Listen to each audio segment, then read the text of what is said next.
Favor? Aye. Aye, thank you. Mr. Mills, you're first up. Chow's Restaurant. Yes, What's your sir. beer We like? have Child's Restaurant T-Town Incorporated, DBA Child's Country Buffet. They're applying for a retail beer owner off premises. They're located at 1100 Scotland Boulevard East. Hours of operation will be 7 days a week, 11 a.m. to 9:30 p.m. This is an area view of the location. The second one shows land use. What are their hours? Did you- 11 Where is it?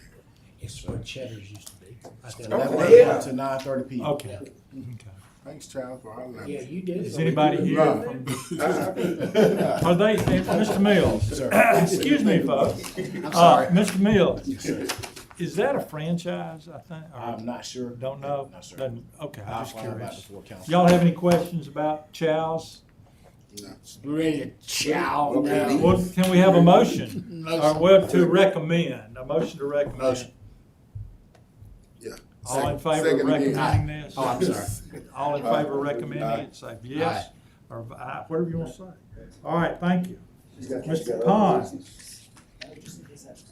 All right, good afternoon. We've got a DROD approval for 2310 Gary Fitz Street. So this stands for Downtown Riverfront Overlay District. They're modifying the exterior facade at that property. This is in Council District 4. So the location off Gary Fitz Street by 5. I'll give you y'all are pretty familiar with this building here, just down the street from us. So they're wanting to update the facade and create 2 tenant spaces. So you can read all of this, but I think this will do more justice for you guys. So this is the 2 tenant spaces. You've got kind of an inset area where the doors are and the windows. They are going forward with a right-of-way use permit for the awnings that you'll see, I believe, tonight. okay. And that's pretty much it. We've got the architect here. We've got the building owners here as well. Well, Mr. Sperling has a little bit of experience in running businesses downtown. Is there anything you'd like to add to this at all, or? Motion. All right. Second. All in favor? My Question. district, Is it okay with you, Mr. I'd Bud? like to endorse it. Oh, okay, I just want to make sure. Yeah. All right, we have a motion and a second. All in favor? Aye. All right, that was pretty quick too. Thank y'all. We appreciate, again, what y'all do for downtown. Yes, sir. We really do. Thank you. Yes, sir. Yeah. Okay, who is carrying the water for this? We're here to answer questions from a follow-up from last time. We went back and vetted, Liz, myself, Mr. Bobbitt, and some other team members vetted the program overall. And our goal is to keep it as efficient as possible if it were to be approved for the applicants. Comply with 772, make sure council has the ability to be involved in the decision-making process. So really today, just to kind of recap, we are at $300,000. I believe we are in contingency right now Yes. for budget? Okay. Which is where, if it were approved, where, just to get clear where the dollars are residing. What we have right now is a maximum, which all this can change, by the way, but it's a maximum of $25,000 per project with a 20% match rate from the applicant. 20%. Yes, ma'am, and that can be adjusted, and what I would recommend actually is this, is if council wants to pursue the policy side of this, we would likely come back, and the next decision that needs to be made is which group would it go to? Would it go to, I think we originally had Community Development Committee, it could come into Admin and Policy, I could make an argument it could come to Finance. I would recommend, once we fully tighten it down to about 90%, come do an overview to the council of when is your application period open? Here are the metrics, here are the things we're looking for, here's what the process fully looks like, and then we go live. So that way, if there is something you want to tinker with before we go live at the last minute, we give you the ability to do that. Right. As it is now, Ask away, yes, sir. is that 20%? Do they have to come up with that up front, or is that afterwards? We have it designed to be fully reimbursable, so the applicant would need to pay up front, Up front. and then we reimburse. They need to match it up to 25%. You would have the, obviously, the business license component, engagement with what I think of as formerly as Tuscaloosa Bills Business Opportunity Program, which there seems to be some natural connections there that we can work on. There isn't a geographic requirement, as we discussed last time. If I start going low to mod or I go to a specific district, it may kick out commercial uses, and Right. actually in some of y'all's districts. Right. So there is a level of flexibility there. We think probably the best approach is if you open the application, you let it roll. Right, you leave it up for a month, first 10 people in that are compliant, those are the ones that can kind of come give you all a pitch, for lack of a better way to put it. Yeah. Um, So it'd be kind of first come, first serve Yeah. in that sense. We would wait and review them together for the first batch Sure. until funds run out, because Sure. $300,000 I don't think will go too far. Right. We'll be curious to see who does apply, who y'all send to us. We would wanna make sure they have that 20% up front. Oh, absolutely. I mean, And I I mean, think if there's it's gonna be a, and I think 100% there's a reimbursed. factor for y'all to consider, and this is not necessarily a change, but success if we're gonna go through the process is important. 25 will be a stretch for some, meaning just to get work done, even with the 20% match. That's right. If you see some in Northport's got a similar style program with non-federal funds. You see those typically more in that 50 to 100,000 range, with the tenant matching almost nearly a 1-to-1 ratio. I'm not necessarily suggesting we do that here, but then the question really I would ask for council to think about is, do you want to leave it at that max of 25? Do you want to give yourself some leeway to go up to 50 if there's a larger match? I could go argument either way.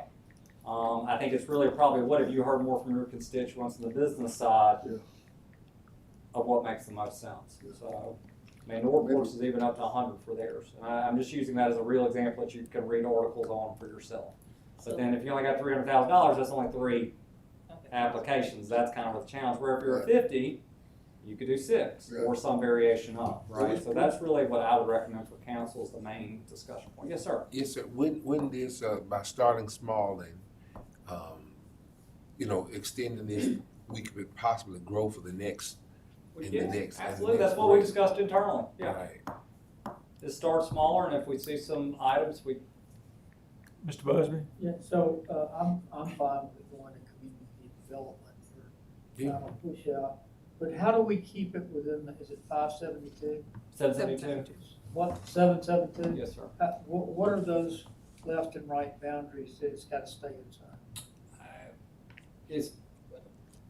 I think the easiest way to do it for me is we would include that in the application process. We have a draft application that we would work with legal on, so paperwork as far as what's initially submitted into the stream, so to speak. So is it OCA that will look at Yeah, it and go, absolutely. yep, thumbs up, that Yes. fits? Yes. Basically, what is required in the application, they would have to supply. Lack of supplying that would almost invalidate it. Now, look, we would be vetting, and we have team members that would assist the applicants if they have questions about what to include, what to attach, et cetera. We've done in the past more complex programs, a revolving loan program, the 2050 program, which were federally funded, which were more complicated just due to the strings attached.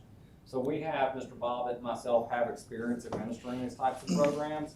Typically what we like to do is make sure the applicant is compliant when they submit before it even gets into the stream. So we qualify them, we vet them, and then they present and pitch essentially to the committee. So to meet 772, it has to meet a public purpose. And so that would be the removal of blight, increasing economic activity, and then it would have that public hearing component. So those are the factors. I think that's oversimplifying it. City Attorney Office can. Close. Okay, close enough. But that would be our goal, is by the time they're in presenting to council for review recommendation, it's already somewhat been through that process of vetting to make sure what you're seeing can be voted on and could be allocated if approved. So should we leave an option to cap it at 50 K and consider it on a case by case basis? Some people may be good. Some people could get away with 10,000, 15,000. Sure. Depending on what kind of what are they after? Maybe a sign. If you would like, we could do this. But how's it's set up right now? Trust me, I mean, I think we can ain't cap pro it enough up. on that. I try to be smart. I think what I'd like to see, we're mid-September, what we're logically looking at is getting past budget adoption. Yeah. Okay, we have a draft application ready to go. We're gonna do paper and digital Sure. to make sure all parties can get information. Yeah. We've talked about at least probably a month of being able to push it out to make sure people know where to go, what Right. it's about, answer questions, and leave it open roughly for a Okay. month. I would tell you, for most of us, we're probably, by the time we actually post, receive, review, you're probably, and council does not meet a lot over the Yeah. holidays. We're probably in January before you actually have an application That's in fine. this room, which I think is actually That's fine good. anyway, yeah. Because if we launch it too quick, no one's gonna know about it, then it's confusion, then you don't get any I'm applications. good. So let's give it a little bit of time to actually get word out there, That's for lack of a better way to put it. I'm in. Any So would other- y'all feel comfortable us not I say representing, but kind of going over timelines, general information for the council at a committee of your choosing before we kind of go live, for lack of a better way to put it, So almost I a agree, briefing? Mr. That'd be Busby, fine. I think that'd be fine. That'd be good. Just a quick 10-minute overview before we go That's live. fine. Is that, Yeah, sounds good to me. So and all recommendation. districts are eligible, so. Yeah. Any other questions or comments? Okay, do I have a motion to recommend this to go forward? Motion? Second. All in favor? Aye. Thank you. Thank you. Any other business our committee would like to bring up? Yeah, motion to dismiss. Second. Adjourn. All in